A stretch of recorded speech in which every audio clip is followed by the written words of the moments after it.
You're listening to Three Things to Know with Stephanie Haney, with experts and insiders on what you need to know in Northeast Ohio.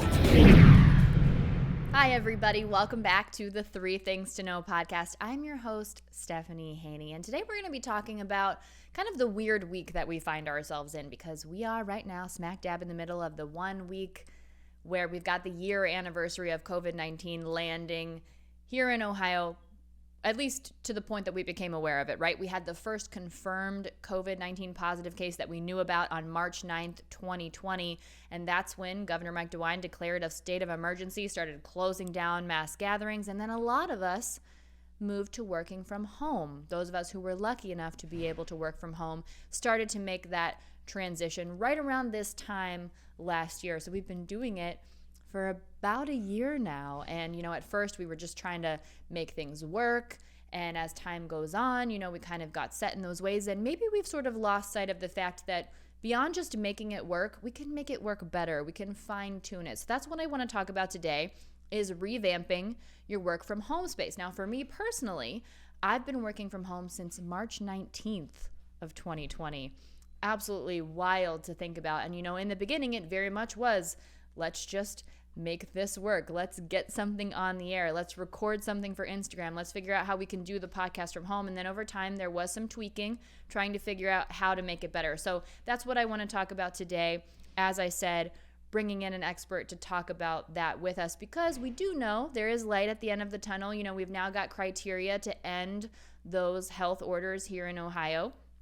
President Joe Biden has said that he expects we'll have enough vaccines here in the U.S. for every adult that wants to be vaccinated by the end of May.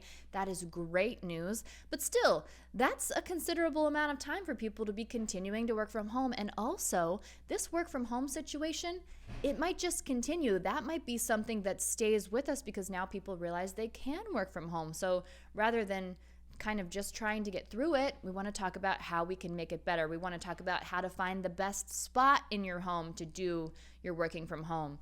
What are color choices that can affect your productivity? And also how to organize and clear up clutter, and how to repurpose items that you already have in your home so that you can really make your space personal. That's something that we talk about a lot in office spaces, is making your workspace personal. Well, that holds true at home as well, because you don't want to have just sort of this space that's kind of devoid of your character and personality, because you want it to be a space that you enjoy being in. So to get us in the know with what we need to know on this particular topic, my guest today is celebrity home decorator Shani Moran, and she has worked with some of the biggest names in Hollywood. Just to name a few, she's worked with Usher, Gwen, Stefani, and Blake Shelton to help them decorate and furnish their spaces and make them as functional as possible. So let's bring her in right now. Shawnee, thank you so much for joining me on the Three Things to Know podcast today. Hi there. Thanks for having me on the show. I have to ask you, working with those big names, what kind of design issues have you been helping the celebrities with lately? Celebrities, like all of us, face the same issues and thoughts and also doubts that we have about our decor. And it always comes down to creating special spaces within your home, creating spots that you can relax in or work in, especially now that we're all spending so much time at home. That definitely sounds very nice. I like the idea of that. I absolutely am going to be taking the tips from this podcast today because I could use them, And like you said, the celebrities, they're making it work from home like the rest of us right now. What is it that we all really need to think about when we're trying to figure out how to set up our work from home space? Because let's say three things that we should think about.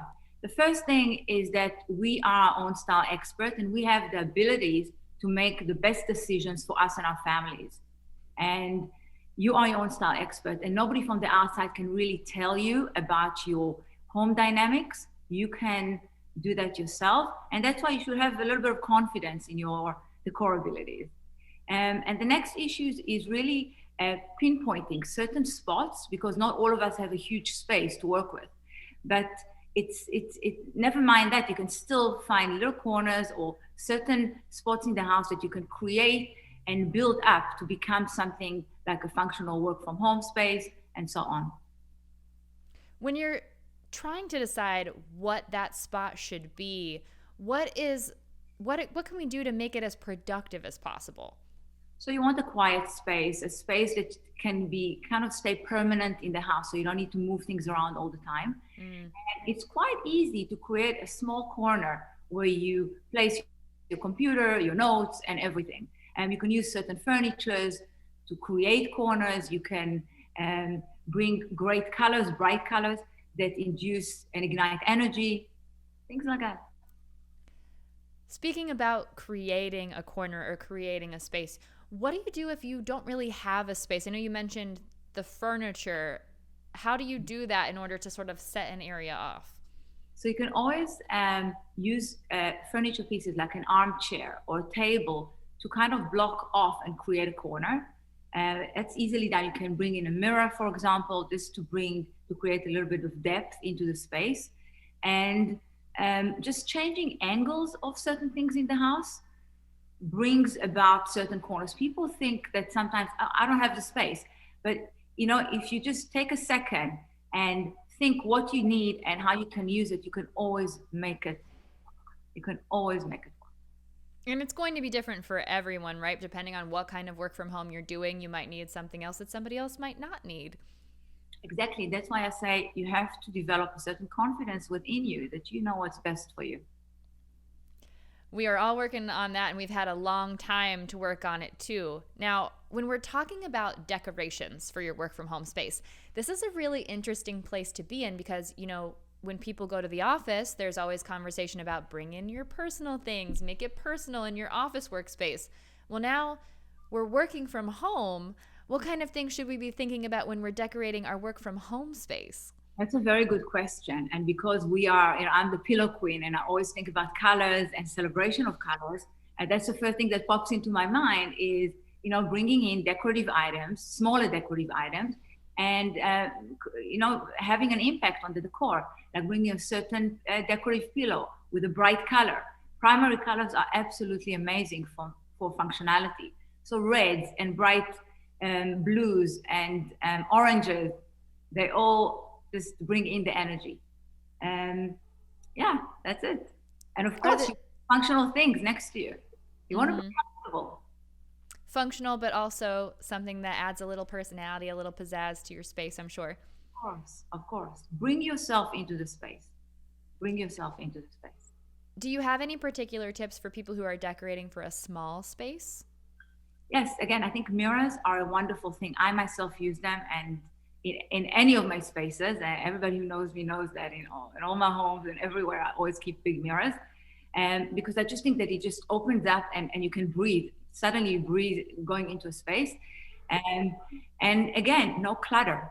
I think that that's one big issue that people underestimate. When you put things away, you create a certain clarity outside and inside. What about for dark spaces specifically? What can you do to kind of liven up a space if you don't have maybe windows in your working area? Of course, you want to bring certain lamps and lights into the room.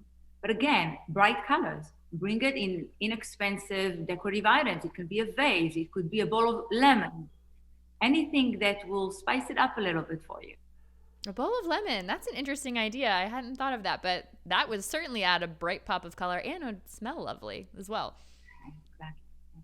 Now, when we're talking about doing all this decorating, we've already spent money decorating our home. So some people, understandably, will be doing this on a bit of a budget. Do you have any places that you particularly love for great deals that you go to?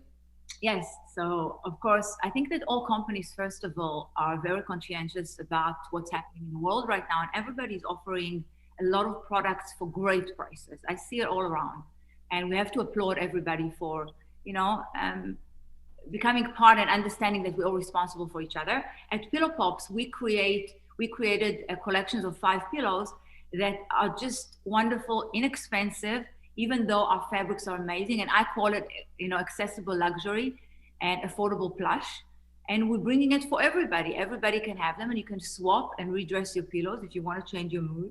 And that's another thing that people need to remember. When you use smaller decorative items, you can always swap them around, change, create a different energy, and be a little bit playful. Freshen things up a little bit from time to time. Yeah. Now, when you're doing the shopping and you're picking maybe a color scheme, are there any particular color schemes that you think work best for the work from home situation? So, first of all, there's always the colors of the year. But work from home, I think for that particular corner, personally, I would suggest more primary bright colors. If you like yellows, go for yellows. If you don't want it to be too bright, you can go for golds, but stay on those tones. Even if you want something calm, I would still stick to intense colors. So like burgundies, if you want to stick with that. And bright blues are amazing. And aquas. There's all these great colors that just, I think it's also a very personal thing. So kind of close your eyes, look at the color and see if it does something for you inside. Colors, carry certain energies and also provoke a lot of emotions for us. They certainly do, and can bring back memories and all of those kinds of things, very all tied to the whole sensory experience. That's right. And another thing that is important is to kind of keep to the same color. And that's what we did at Pillow Pops. We color coordinated the pillows. And even though we use a bunch of patterns and textures that create such a wealth to the collection, we still stuck with the set. We kept to the same color line. And that just makes it a lot more absorbable for the eye. I know it is personal, and you did mention that, and you have to go with the colors you're drawn to and also the scheme there. But are there any particular colors that you think are better for encouraging productivity and sort of not getting distracted or anything like that? Oranges are great. Yellows are good. And bright blues. The color of 2020 was a bright blue, and it's just a wonderful color for the workspace. And again, you can always mix some two colors together. That's also like a bowl of lemons and a bright colored pillow, bright blue decorative pillow, things like that. But we can always repurpose things that we have laying around the house. We don't have to go wild and go out there and think, oh my gosh, we have to purchase so many things. It's just smaller things that you can bring in and change the atmosphere in the room. That's true. And you can always, if you've got maybe an old frame that you'd like to spruce up, maybe you could paint it or something like that. Love that. It's taking initiative.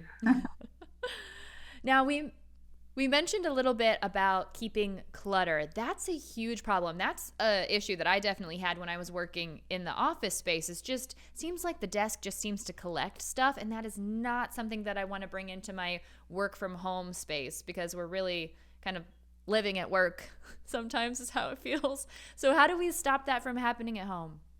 So back in the day, we used to talk about a lot about clutter in the bedroom, because people tended to invest a little bit less in that space because it's a more private space. So today we have to do it for the work from home space. And that means that anything that you don't need, try to put away. Either put it in storage boxes, try to put it somewhere else. Just stick to whatever you need. And, you can just create a little bit of, some drawers and just stick things in there and try not to have it laying all around you.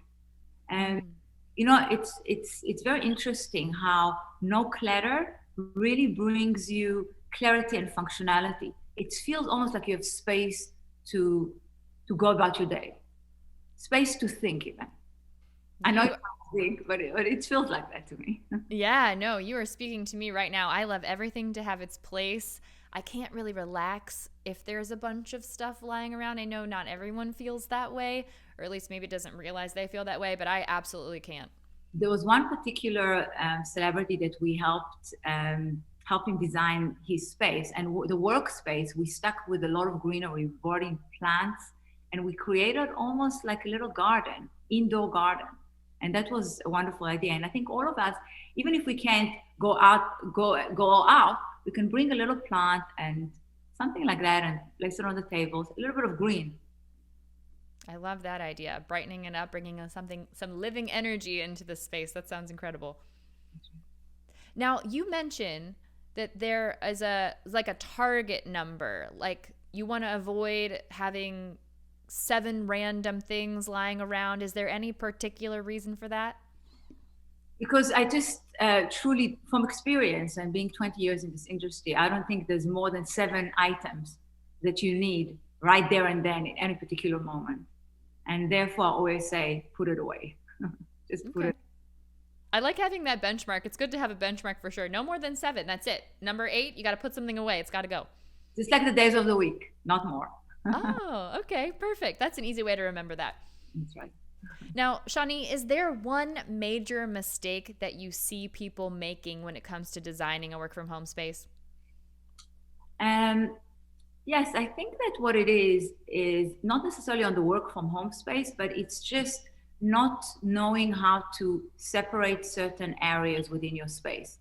And a lot of people don't even know that they create even more spaces within their existing spaces. So it's really that it's the idea of playing with certain angles of armchairs and tables and trying to create smaller corners. And you know what? You'll be surprised how it's so inviting that suddenly family members use spaces that were completely dead around the house. And suddenly people sit around, sit on the computer, speak on the phone, have a little coffee there. It becomes corners. I call them corners. Another thing that you mention is when choosing your work from home space is kind of picking an area that is an underutilized space and then making that into the work from home area. Do you have any tips for how to sort of flag in your mind, like, okay, I'm not using that space to the best of its function? Everybody has a certain corner or area at home that nobody likes to sit at. Nobody likes to go there. It's a dead area. We call them dead or black holes. Some people say black holes within the house. And I think these are the ones to, first of all, kind of assess. Can we make something out of it? You know, sometimes you walk into homes and there's so much wasted space, but people they don't have the awareness that they could put something in there, maybe create a little computer area. Even prior to Corona, there's certain areas that are kind of unused, and it's a shame. You know, sometimes you can just bring a frame, a painting, put it on the wall, put a little table underneath it, and suddenly, boom, you have a corner to sit it. I guess we just need to pay attention to what the people in our house are doing, right? Where are they avoiding? And that's where we need to focus our attention and make that into something. Yes, and I call it own your space. Own your space. And people really have all the answers within them. And a lot of the times it's fine to get great tips from other people, but at the end of the day, you live in your own space and you know best what works for you. Now, in your experience, if nothing else, is there one thing that is sort of a must do when it comes to creating a great work from home space? A must do? I think it's, first of all, opening the mind space to want to work from home and understand this is what needs to happen right now. And I think that it's keeping to a certain area. A lot of people are spread across the kitchen. A lot of women do that, especially. They spread across the kitchen and on the bedroom and here and there. Just stick to one area. Make it sacred. Make it something very special for yourself that you actually enjoy. Waking up in the morning, even if it's 5 steps away from your kitchen, but you like to take your coffee with you, have a seat over there, and that's your space where you suddenly, you know, cut away everything else and you're concentrating on your work and whatever you need to do on that particular day. The commutes are definitely a lot shorter these days, that's for sure. Now, Shani, you mentioned... No high heels for us. Yes. You mentioned pillow pops. Where can people go to get more of your design tips and find out more about what you do? So pillowpops.com, and that's our website. And I invite all of you. We have beautiful collections, endless, really.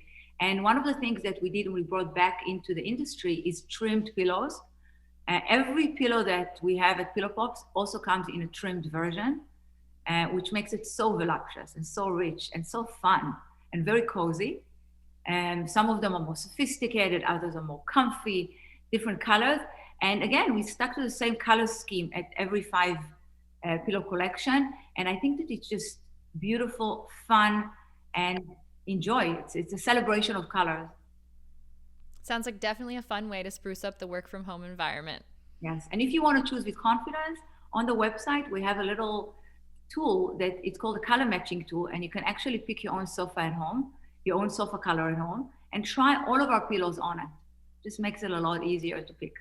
Oh, that's nice. That's a nice visual. All right. Well, we'll have that linked in the show notes for people so they can check that out. That'll also be linked on WKYC.com. Shawnee, thank you so much for making time with us today. Have a great morning.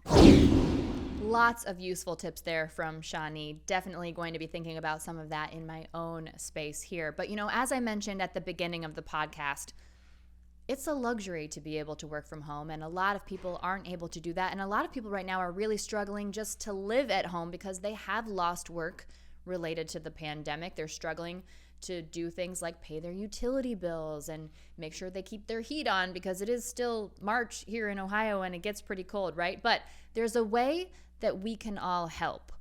So today, for our Need to Know in NEO segment, I'm bringing back our 3 News investigative reporter, Rachel Polansky. She is heading up a very cool project. Let's bring her in right now. Rachel, thanks for joining me on 3 Things to Know today. Of course. Thank you for having me, Stephanie.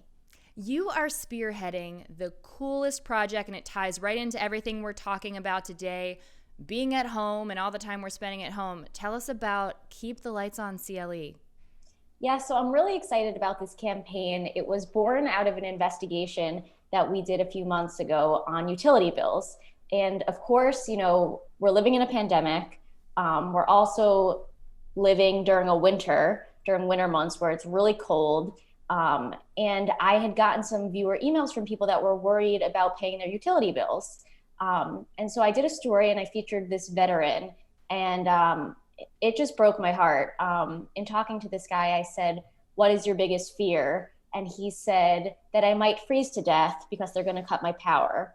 Wow. And yeah, it's just heartbreaking that, something that we all take for granted, flicking the switch of a light, turning your faucet on and having drinking water. A lot of people are struggling to keep the lights on. So we did this story, and it was so nice to see so many Northeast Ohioans reached out to me afterwards saying, "Oh my gosh, can I help pay this guy's bills? What can I do?" And my producer, Phil Trexler, and I were like, this could be a fundraiser or a campaign. Northeast Ohioans are so generous. And this, of course, is not just a problem of Terrence, the veteran that we featured.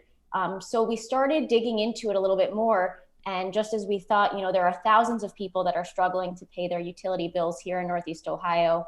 And so we found a nonprofit that does this kind of thing for a living, CHN Housing Partners. And they give out utility assistance, and we talked with them. And we were like asking them, how important is this and what is the need? And they pretty much said the need, they've never seen anything like this. It's unprecedented. They received something like 15,000 applications this year for people applying for utility assistance. And they just can't even meet the need. They gave out, I think, something like 5,500 payments, but that doesn't even put a dent in it. And the 5,500 payments, I think, was like $12 million. So it's a lot of money we're talking about here. And still there's so many people. So to make a long story short, I know that I'm already talking too much, but that gave us the idea for this campaign. So we teamed up with CHN and we launched this thing about a week ago. It's called Keep the Lights On CLE. We are raising money, and every nickel we raise will go toward Northeast Ohioans like Terrence, the veteran, who are facing utility shutoffs. You couldn't talk too much about this. This is so important.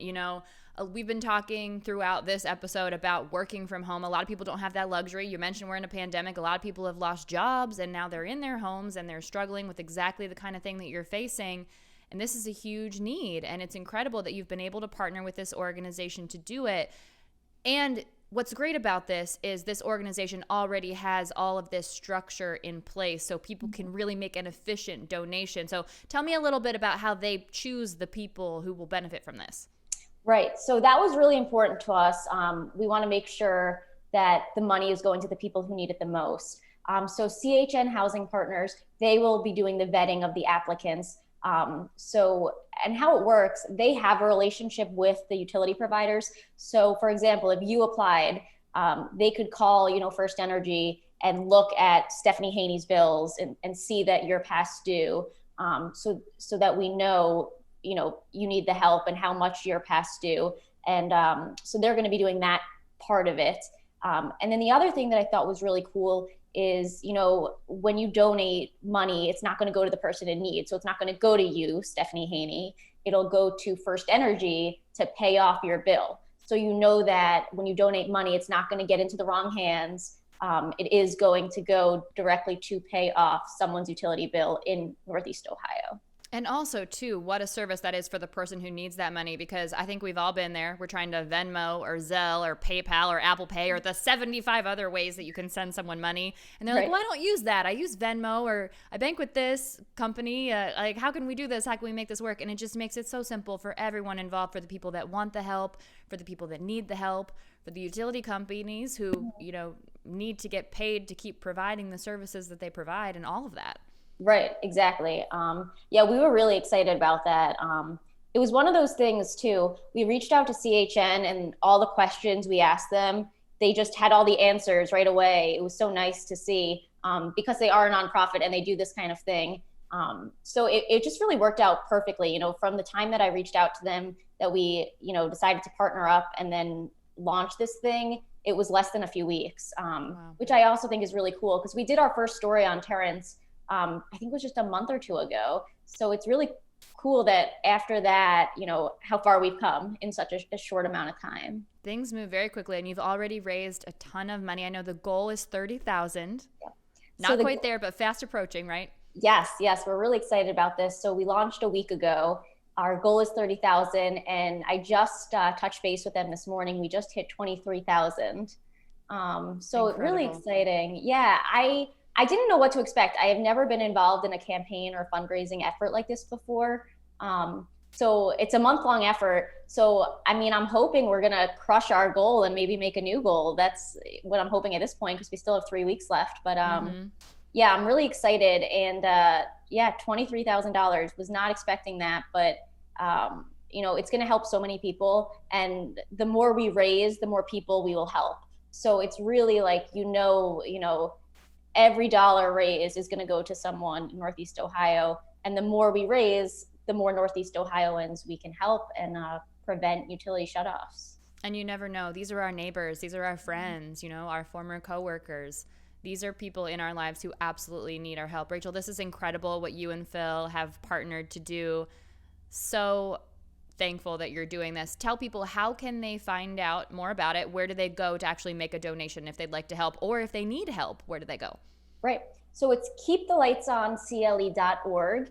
Keepthelightsoncle.org. We created the website. That way it would be easy to just stick in people's minds. And then all of our stories and the info on applying and things like that is at wkyc.com/keepthelightson. So we created that landing page. So all of our stories are there. You could see, Terrence's story, as well as countless other people. All last week I featured different people. And it's kind of like you said there, Stephanie, too. This isn't just, a city problem or a Cleveland problem. I talked with a woman in Lakewood. I talked with men, women, all different. This just affects so many socioeconomic platforms. It's just so much more than what people might think. So you can see all the stories at wkyc.com/keepthelightson and information on applying and that kind of thing. And then to donate, keepthelightsoncle.org. And, we really hope that people donate, and we're so thankful for everybody that has already donated so far.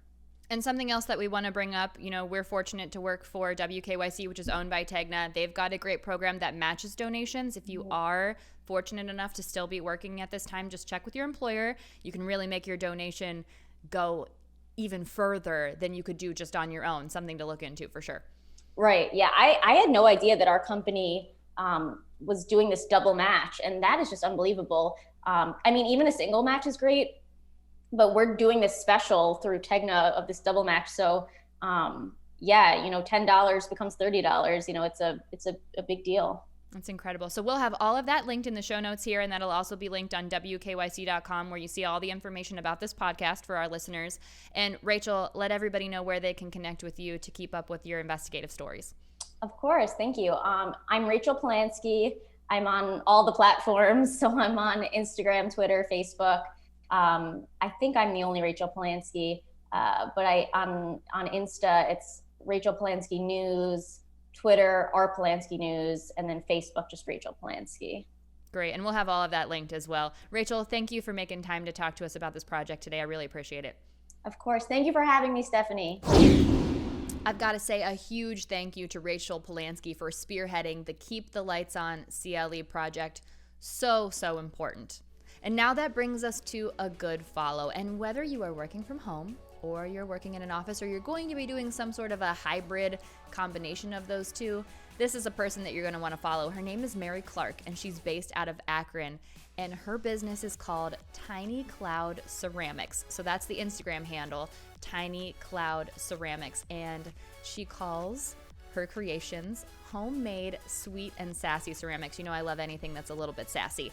And what I love about what she creates, if you go to her Instagram feed, you can see it is just all of these unique, beautiful mugs. That's just one thing that she creates. She creates all kinds of things, but that's what really caught my eye because I love a good mug. I sort of have this thing where I never want my mugs to be too matchy. So if you open up my cupboards, I have literally 2 shelves dedicated to mugs, and it's my favorite thing to just kind of find a cool mug, and there is no shortage to choose from with Tiny Cloud Ceramics. And this is something, like I said, that you can appreciate whether you're working from home or you're working in an office, something that'll just brighten up your day. You use it throughout the day, whether you're having, your morning coffee or some hot tea or, whatever it is. I mean, you can put anything in the mug. When it gets to be 6 o'clock, you can pour a glass of wine into your mug if you want to. No judgment here, whatever you want to do. So there's an online store for Tiny Cloud Ceramics. It's just tinycloudceramics.com, and that is linked in her Instagram bio as well. Now, how I found out about Tiny Cloud Ceramics was I was talking with the creator of Cleveland Bazaar. Her name is Shannon Oki. Now, this is the longest running independent handmade show in Northeast Ohio. They do several events throughout the year, tons of vendors. Mary Clark is one of them that's associated with Cleveland Bazaar. And here's what's coming up for Cleveland Bazaar, by the way, which is also a good follow on Instagram, and that handle is CLE Bazaar, which is BAZAAR. They are currently waiting to see if they will be able to get permits to put their summer shows on. So they have showcases twice a month, all summer long, across from the West Side Market in the Market Square Park in Ohio City. So you'll be able to hopefully see these makers, and it's all outdoors. So fingers crossed that we get to a point where it's safe to have events like that, and Cleveland Bazaar is able to get that up and running again this summer, so you can see all kinds of makers like Mary Clark at Tiny Cloud Ceramics. So again, you can follow her on Instagram at Tiny Cloud Ceramics, and you can follow Cleveland Bazaar at CLE Bazaar, BAZAAR. And that's it for our 3 Things to Know podcast this week. Hey, if you are liking the show, I would love it if you would subscribe, share it with your friends, but also leave me a rating and a review. That really helps us connect with more people here in Northeast Ohio. I would really appreciate it. Until then, I'll see you back here next week, everybody. Have a great week. I'm Stephanie Haney. Thanks for listening to 3 Things to Know with Stephanie Haney from WKYC Studios. Subscribe now to stay in the know.